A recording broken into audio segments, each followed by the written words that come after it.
Tayo'y magpapasalamat sa Allah subhanahu wa ta'ala sa lahat ng mga biyaya na Kanyang ipinagkakaloob sa atin. Pangalawa, ang isang taong mu'min, dapat na sila ay magpasalamat sa kapwa nila tao.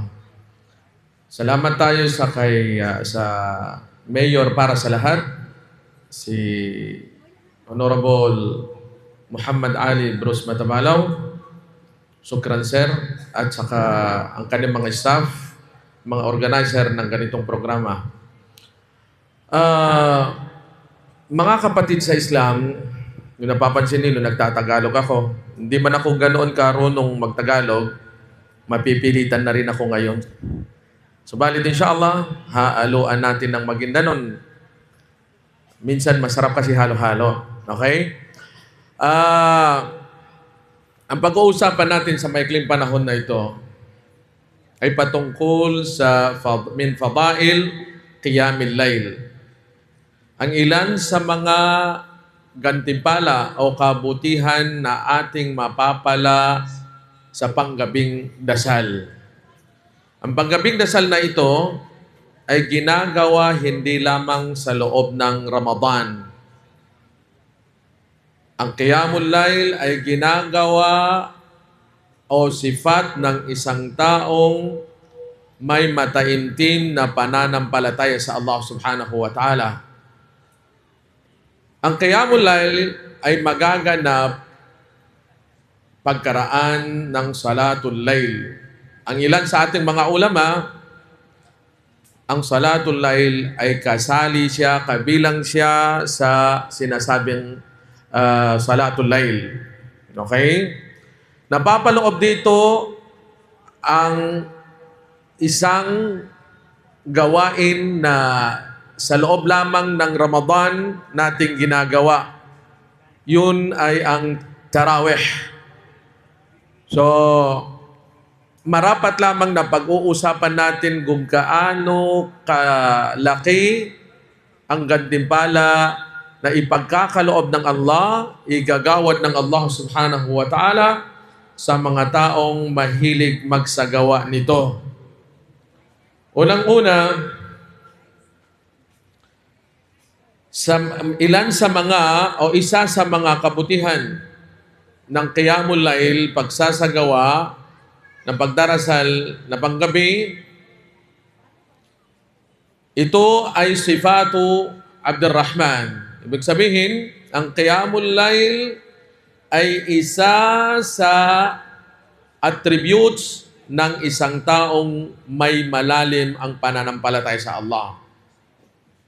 Sinabi ng Allah subhanahu wa ta'ala sa Quran, A'udhu billahi minash shaitanir rajim, وَالَّذِينَ يَبِيتُونَ لِرَبِّهِمْ سُجَّدًا وَقِيَامًا.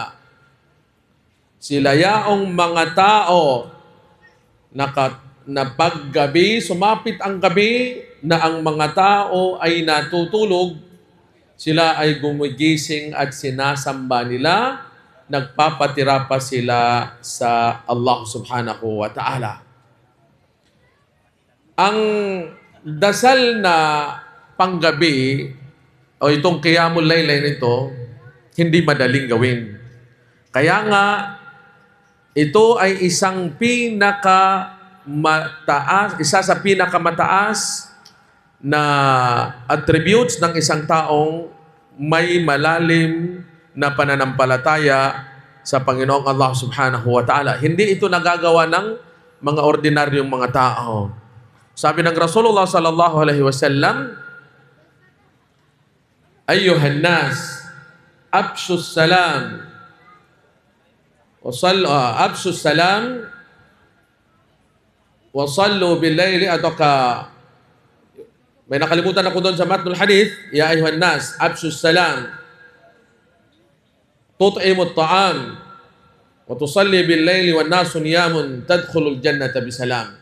Pangalawa sa kabutihan na igagawad ng Allah subhanahu wa ta'ala sa mga taong kanilang ginagawa ang pagdarasal na ito, na hindi naman obligado, subalit binigyan nila ng pansin. binigyan nila ito ng ganoon na lang kalaking pansin, gigising sila sa madaling araw, sa kalagitnaan ng kanilang tulog, nang sa ganoon sila ay mamahalin ng Allah subhanahu wa ta'ala.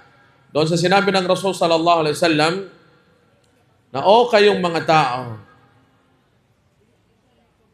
inyong igawad ang assalamu alaikum sa bawat isa. Ibig sabihin, magsasalam kayo sa bawat isa.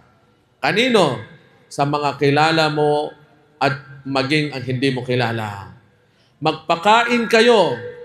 Ang isa sa mga dahilan na ang isang tao ay madali makapasok sa paraiso ay ang mahilig magpakain. Nandito sa atin ngayon, nagpabuka, sabi sa Maranao na nagpalabis, at kung ano may iba pang mga sitwasyon na kung saan pinapayagan ng Islam. Okay? Pagkakanduli, depende kung ano yung kanduli na iyon. Okay? And then, magsagawa kayo ng pagdarasal na ang mga tao ay natutulog. Yan yung qiyamul layl. Yan yung salatul layl na hindi siya farado, hindi siya obligatory sala, subalit ang nakagagawa lamang nito ay yung mga taong mga mu'min. Anong sabi ng Rasul sallallahu alaihi wasallam? Tadkhulul jannata bisalam. Kapag magagawa iyon, ipalaganap ninyo ang salam, magpakain kayo para sa Allah subhanahu wa ta'ala, magsagawa kayo ng pagdarasal sa tuwing ang mga tao ay natutulog, kayo ay makakapasok sa paraiso ng salam. Ibig sabihin, walang kahirap-hirap. Okay? Ilan pa dito, additional na kabutihan, gantipala na makukuha ng isang taong mahilig magsagawa ng pagdarasal ng qiyamul layl. Kasali dito ang sinasabing tarawih. Huwag maliitin ang tarawih. Ang ilan, sabi nila, kahit hindi magawa yan, sunnah. So, napakabigat yan. Sunnah muakkada ang hukuman yan. Okay? Hanggat kaya, dapat nagawin ng isang taong mu'min. Ano nga ba ang magiging dahilan na hindi mo gagawin maliban sa mga valid reason na hindi mo gagawin? Sapagkat ang Ramadan ay dumadaan lamang, mayroon lamang fixed time na kapag hindi mo ginagawa ang tarawih o tahajjud, specifically ang tarawih, kasi sa tuwing Ramadan lamang ito nangyayari, ginagawa, hindi na pwedeng gawin pagkatapos ng Ramadan. Ano ba ang valid reason na hindi mo gagawin ang tarawih samantalang wala ka namang makikitang valid reason? Maliban na lang yung mga tao na talagang may mga valid reason, may mga sakit, nagkakasakit, o ilang pang mga dahilan na katanggap-tanggap sa kanilang mga sarili. Sabi dito sa pangalawa, qiyamul layli sababun li raf'id darajati wa maghfiratid dhunub. Ang taong nagsasagawa ng qiyamul layl, yun yung magiging dahilan na itataas ng Allah ang kanyang daraja. Ang kanyang daraja dito sa mundo, wa maghfiratud dhunub, at saka magiging dahilan na patatawarin siya ng Allah subhanahu wa ta'ala. Wala tayong ibang malaking hinihingi sa Allah maliban sa kapatawaran. Sapagkat kapag ang isang tao pinatawad ng Allah, siya ay gagantimpalaan ng Allah, ng rahma, ng awa, ng pagpapatawad, at ang pagpasok sa rahma, which is ang finally abode, ang paraiso ng Allah subhanahu wa ta'ala. Hadith na galing kay Abu Huraira radiyallahu anhu, anna Rasulullah sallallahu alaihi wasallam qala, أفضل الصيام بعد رمضان شهر الله المحرم وأفضل الصلاة بعد الفريضة Salatul Lail. Sabi ng Rasulullah sallallahu alaihi wasallam, hadith na nanggaling kay Abu Huraira, siya'y kinalulugdan ng Allah subhanahu wa ta'ala, na katotohanan ng Rasulullah sallallahu alaihi wasallam kanyang winika. Ang pinakamainam na pag-aayuno pagkaraan ng Ramadan ay ang pag-aayuno sa buwan ng Muharram. Yan yung pang-10, 11, okay, 9, 10, 11. Okay? Wa afdalus salati ba'da al-faridati salatul lail, at ang pinakamainam na pagdarasal pagkatapos ng faraid, yung limang waktu, ay ang salatul lail. Ibig sabihin yun yung mga sambayang, mga sala na hindi obligado na ginagawa pagkatapos ng salatul isya hanggat paglabas ng salatul fajr, fajr. Ibig sabihin, pag dumating na ang azan ng salatul fajr, doon nagtatapos ang salatul lail. Isa pang hadith na sinabi ng Rasul sallallahu alaihi wasallam, anna afdala salata ba'da al-faridati hiya qiyamul layl mimma yadullu ala azimi ajrihi.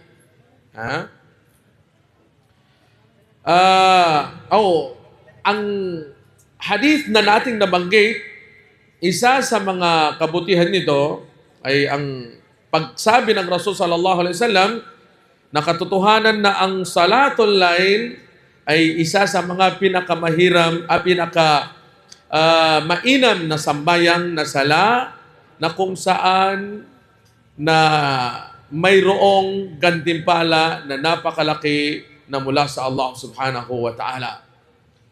Pangatlo, marami to siya, inshallah subhanahu wa ta'ala. Sheikh, paki-signal lang ako sakali, baka sumubra yung oras ko, no? Pangatlo na gantimpala na igagawan ng Allah subhanahu wa ta'ala sa mga taong mahilig magsagawa ng qiyamul lail, salatul lail, ito ay pride ng isang taong mu'min. Okay? Kung gusto mo magkaroon ng legacy dito sa mundo hanggat sa kabilang buhay, ang pinakamainam ay ang legacy mo sa Allah subhanahu wa ta'ala. Ganoon din naman ang buhay sa mundo eh. Magagawin mo yung buhay mo na maraming legacy ang maiiwan mo at para yun sa Allah subhanahu wa ta'ala. Pagdating mo sa Allah subhanahu wa ta'ala, igagawad ng Allah ang magantibala according sa mga ginawa mo. So, isa sa maiiwan mo ang legacy mo dito sa mundo at masusumpungan mo pagdating sa kabilang buhay ay ang qiyamul lail. Syarful mu'min. Pride ng isang taong mu'min ang pagdarasal. Hindi ibig sabihin na kanyang ipaghahambog. Hindi. Sapagkat ang pagsasagawa ng salatul lail, kung kaya mo, itago mo mula kanino. Okay? Isa sa mga attributes ng mga sahaba na yung pagsasagawa nila ng qiyamul lail, pinakaiingatan nila ito. Hindi ikinukwento sa mga tao pagkasapit ng umaga. Okay? So, ang ilan pa sa atin tabiya, nandoon na sa masjid, nagte-take picture ba? At ang sinasabi at the moment, tarawih. Okay? So, may mga nakikita tayong ganyan. Dapat na iwasan ang mga bagay na yon. Dahil napakadelikado na pumasok sa riya. Ibig sabihin, pagpapakitang tao. Napakadelikado nun. So kung maari, kung nagsasagawa ka ng qiyamul lail, kung hindi sa masjid, sa bahay, huwag mo nang lagyan ng mga capture. Okay? Iwasan natin yun. Nang sa ganoon, tayo lang at ng Allah subhanahu wa ta'ala, ang tawag dito, ang sa pagitan lang natin ng Allah subhanahu wa ta'ala ang may alam nun. Kung alam ba ng iba, at least hindi mo pinaghahambog. Okay. Pang-apat, sababu lidukhulil jannati bisalam. Yun nga, yun nabanggit natin na ang pagdarasal ng mga panggabing dasal, qiyamul lail, specifically sa qiyamul lail, okay? ay magiging dahilan na ang isang taong mu'min ay madali makapasok sa paraiso ng Allah subhanahu wa ta'ala. Panglima, alamatu ala al-ikhlasi wa quwwatil iman. Ang taong mahilig magsagawa ng pagdarasal ng Qiyamul Layl, yun ay palatandaan ng kanyang pagiging ikhlas. To the extent na hindi pantay sa normal na pananampalataya ng isang taong Muslim. Kasi walang makagagawa ng consistent na ng pagdarasal sa gabi maliban sa taong may malalim na ugat na pananampalataya at takot sa Allah subhanahu wa ta'ala. So yun yung panglima, palatandaan ng pagkakaroon ng sincerity sa puso at kalakasan ng pananampalataya sa Allah subhanahu wa ta'ala. Sabi ng Allah subhanahu wa ta'ala, A'udhu billahi minash shaitanir rajim, tatajafa junubuhum anil madaji' yad'una rabbahum khawfan wa tama'a. Subhanallah. Yun yung mga taong sa tuwing gabi hindi sila makakutulog ng mahimbing sapagkat sila ay nakaharap sa kaliwa kanan na ang kanilang laging naiisip ay yaong haharapin nila, sasambahin nila ang Allah subhanahu wa ta'ala hanggat sa sila ay makapagbangon na. Sila ay magbabangon sila dahil sa lakas ng kanilang iman. Tabiya, may mga taong bumabangon nga o gumigising madaling araw, pero hindi ang pagtatahajjud ang kanilang ginagawa, kundi kaagad tinitingnan ang cellphone. Tabiya, hindi na yung Qiyamul Layl. Okay? So, ganoon kalakas ang iman ng mga taong ito. Nagigising sila ng kanilang pananampalataya at ang kanilang bisyo ay sambahin ang Allah subhanahu wa ta'ala sa kalagitnaan ng kanilang pagtulog. Sabi ng Rasul sallallahu alaihi wasallam sa isang hadith, dalawang klase ng mata ang hindi kailanman masusunog sa impyerno. Okay?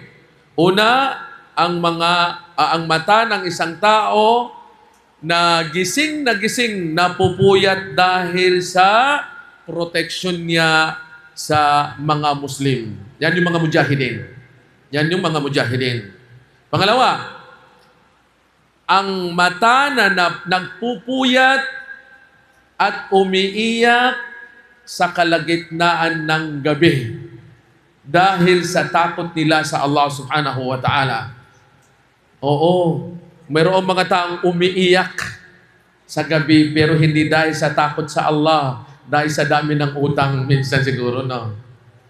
Mayroong mga taong umiiyak pero hindi dahil sa takot sa Allah, kundi may mga problema sila. Hindi ba't sinabi ng Allah subhanahu wa ta'ala sa Hadithul Quds at ilan sa kanyang makna, ang Allah subhanahu wa ta'ala ay bababa sa as-sama ad-dunya. Sabihin yung kalangitan na ating nakikita. Bababa ang Allah subhanahu wa ta'ala sa pangatlong pangkat ng gabi. Ibig sabihin, nasa mga alauna, alas 2 hanggat sa Salatul Fajr.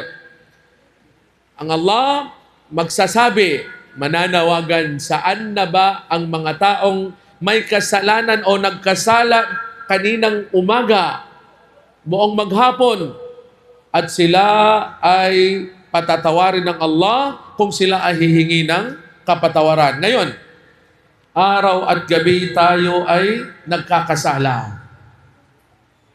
Bakit hindi natin hayaan linisin ang ating pagitan, ang relationship natin at ng Allah subhanahu wa ta'ala? Nang sa ganoon, maging malinis ang lahat.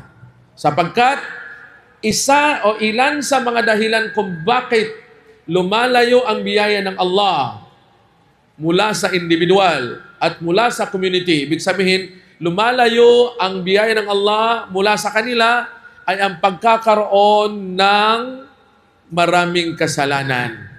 Sinabi ng Allah subhanahu wa ta'ala, "Walau anna ahlal qura amanu wattaqaw lafatahna alaihim barakatin minas sama'i wal ard."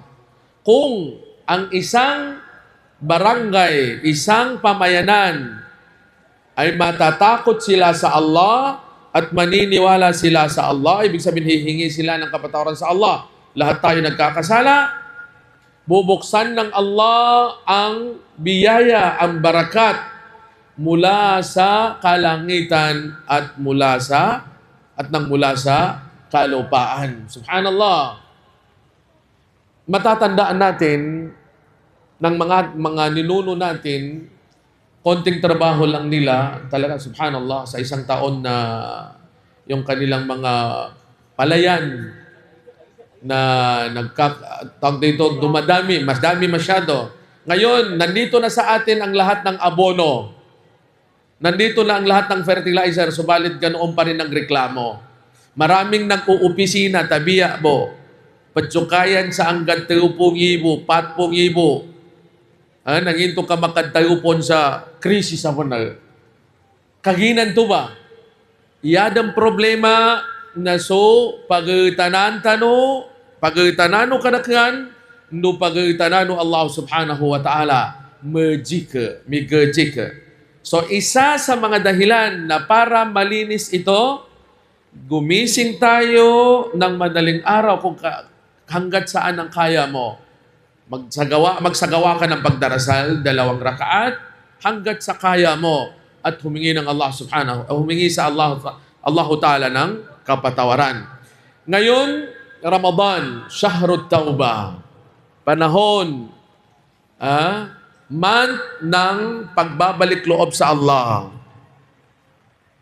Isa sa pinaka-essential na gawain ng isang taong mu'min sa kanyang buhay ay ang pagbabalik loob. Palagi ang pagbabalik loob sa Allah subhanahu wa ta'ala.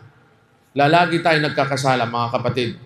Hindi pwedeng hindi tayo magbalik loob sa Allah subhanahu wa ta'ala. Maliit man ito o malaki, dapat na ipaghingi ng kapatawaran sa Allah subhanahu wa ta'ala. Ito na yung pagkakataon.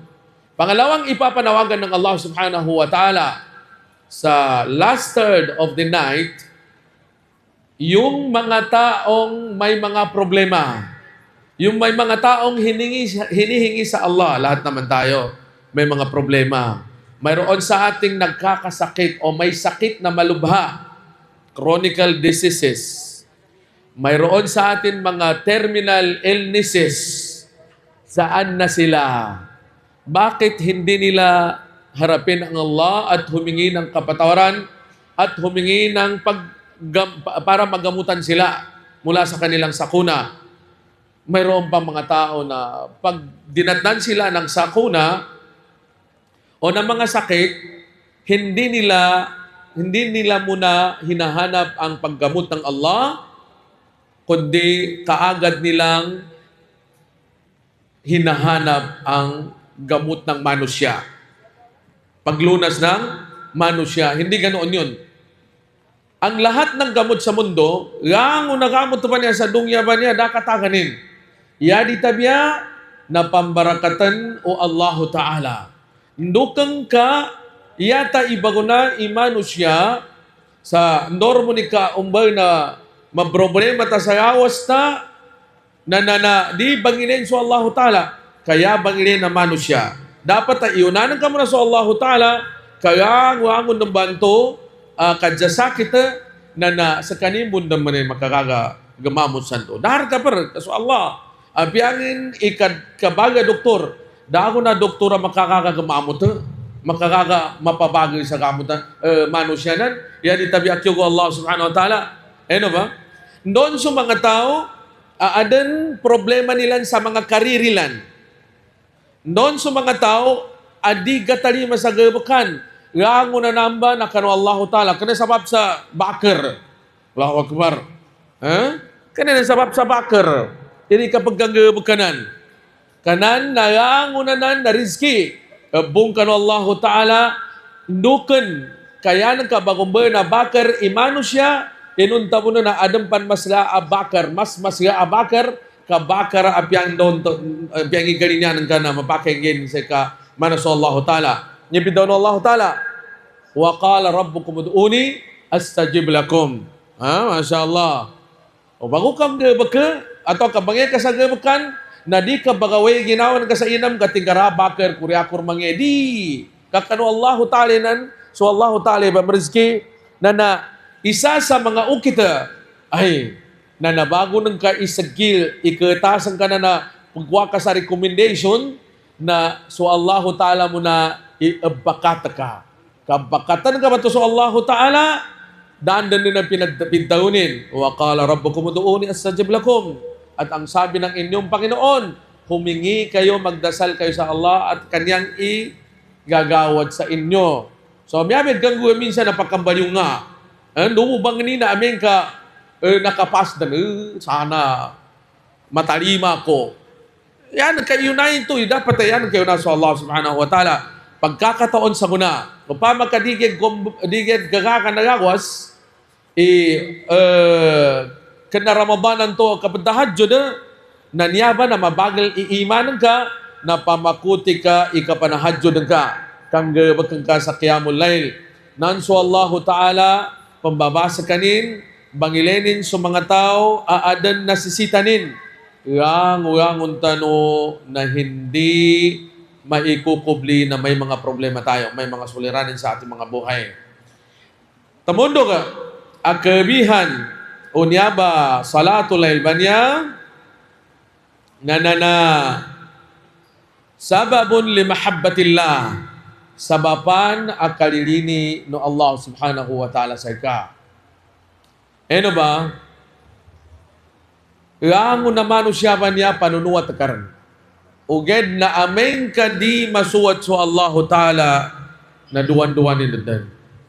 At nanto pagkajalid gangguanin. Niya pwede umbayan tano, mga sur kano kami siya, mga kapatid sa Islam, ating pansinin ang ating sarili kung mas mahal ba natin ang tao kaysa Allah, sapagkat kung magkaganoon, ibig sabihin, malayo ang pagmamahal ng Allah subhanahu wa ta'ala. Pero kung ilagay natin ang pagmamahal natin sa Allah subhanahu wa ta'ala sa pinakaunahan, pinaka-priority, na ang Allah ilalagay ka rin sa mga priority niya. Okay? So, ang ini tendency, amen ka, inunan ka sa Allah ta'ala, siya sa kanupina ka, kalilinan ng karan. Kalilinan ka sa kaning pajimba, kalilini ka ba na pupuasa sabab sa ka kalilinan ng Allah Ta'ala. Kalilinan ka ba na adjunat, kano ka kalilinan ng Allah Ta'ala. Kalilinan ka ba na iang nakajabapan ang kalilinin ng Allah Ta'ala sa ika, na nampamba ka kalilinan ka ng Allah Ta'ala, na dager sabapan, ipunang kaliman ng ka, iya di tabiya na kalilinan ka ng Allah Subhanahu wa Ta'ala. Sinabi ng Allah Subhanahu wa Ta'ala, ma yazalu abdi yataqarrabu ilayya bin nawafil hatta uhibbu. Ano ba? So tao, palagi ang nagsasagawa ng salatul layl ay magiging dahilan na maging malapit siya sa Allah Subhanahu wa Ta'ala hanggat sa mamahalin ko siya, sabi ng Allah Subhanahu wa Ta'ala. Inipayagin din sa kita no, ikapad akad sabapan, akalilinin no Allah Ta'ala sa kita no, na amay ka ang gawakan sa mga sunna. Nakapad ka no mga sunna banto, ang mabaga mo na, ikina-emphasize o agame Islam no Quran, bago mga hadith, kaarandan mga dalilin, na suqiyamul layl, susalatul layl. Doon ba sa nonanto, binati tano, suulipin Allah subhanahu wa ta'ala na walladhina yabituna li rabbihim sujjada wa qiyama. Sa kalagitnaan ng gabi na ang mga tao ay natutulog, sila ay nagpapatira pa at humihingi ng kapatawaran mula sa Allah subhanahu wa ta'ala. Tingnan natin ang Rasulullah sallallahu alaihi wasallam. Kapatid, pakisignal lang ako ha. Okay? Mga ilang minuto na lang. 5 minutes. Okay. Ito na.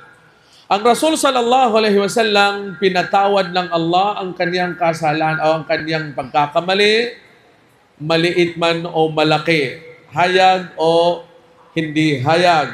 Subalit kana Nabi sallallahu alaihi wasallam yaqumu hatta tatafattara qadamah.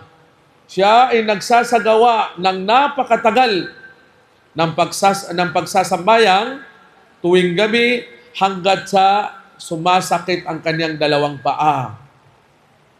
Tinanong siya ni Aisha radhiyallahu anha, kanyang asawa, na bakit ganoon na lamang siya nagsasagawa ng pagdarasal nang hindi naman obligado. Okay? At ang sabi ng Rasul sallallahu alaihi wasallam, at hindi ba ang pinakamainam ay maging mapagpasalamat ako sa Allah subhanahu wa ta'ala. Subhanallah. Okay? Ang Rasul sallallahu alaihi wasallam, pinatawad ng Allah ang kaniyang mga kaniyang kakulangan. Subalit, siya pa ang may pinakamalakas na iman pagdating sa pagdarasal ng Qiyamul Lail. Tayo pa kaya na kaliwat kanan, taas, baba, napupuno tayo ng kasalanan. Tayo ay magbalik loob sa Allah subhanahu wa ta'ala. Napakarami pa ang mga sumusunod na mga maaari natin mabanggit sa topic na ito, subalit ang oras ay hindi ganoon katagal. Mabuti na siguro yun, alhamdulillah, sapagkat kung napakahaba naman, baka hindi natin matatandaan ang mga sinabi natin. Naway gantimpalaan tayo ng Allah subhanahu wa ta'ala ng pagpapatawad mula sa pakikinig na ito, ating maintindihan ang mga konting mga salita, konting mga ayat na maaring pumasok sa ating mga puso at isipan na magiging dahilan na mahanap natin ang ating sarili na lumalapit na sa Allah subhanahu wa ta'ala. Aqulu qawli hadha wa astaghfirullah li wa lakum wa li sa'iril muslimina li kulli dhanb fastaghfiruhu innahu huwal ghafurur rahim.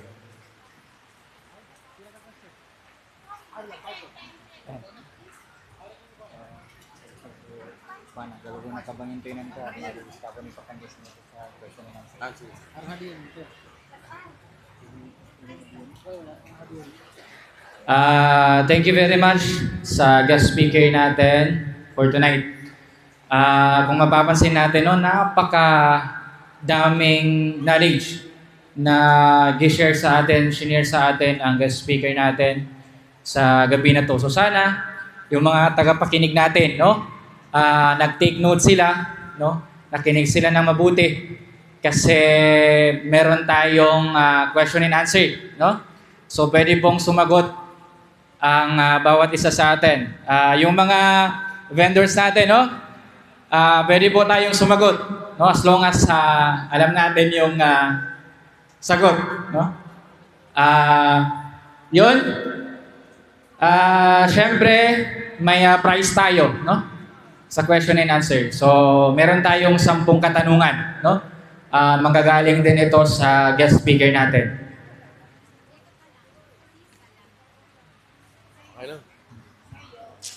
Okay, so gawin natin madali ang katanungan nang sa ganon marami ang makakasagot, inshallah. So, yan man na 8 ko. Lagi na difficult na doon yung mga okay. Okay, so mauuna yung easy. Mauuna yung easy na 8. Okay. Siyam lahat. Siyam, tapos isa lang pala yung difficult. Okay, inshallah. So kung nakinig tayo kanina, masasagot natin ang mga madaling katanungan na ito. Una, ano yung pinag-usapan natin ngayon? Ano yung title, maudu ng ating pinag-usapan ngayon? Ano ba? So yun yung unang katanungan. Ano ba ang title ng ating muhadara ngayon? Mayroon doon, nakataas ang kamay. Okay, siguro tanungin ko muna kung anong pangalan niya. At tanong ba rin? Okay. So meron tayong participants dito, no? Sige. Okay, so Pangalan muna, sir, pangalan. Ako po si Hisham M. Alcones. Ang title ng ating muhadara ngayong gabing ito ay tungkol sa kalbihan ng Qiyamul Layl o di kaya kahalagahan ng Qiyamul Layl. Mashallah, tumpak na tumpak. Okay, alhamdulillah, no? Tumpak na tumpak daw, sabi ng guest speaker natin. Alhamdulillah, okay.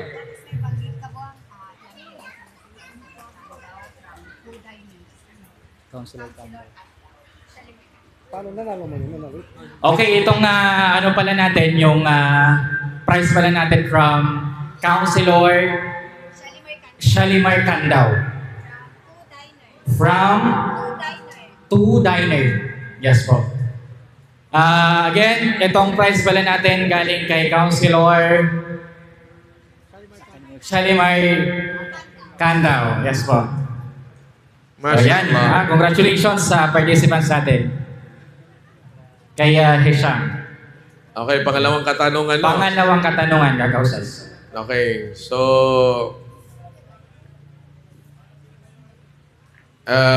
ikadua ija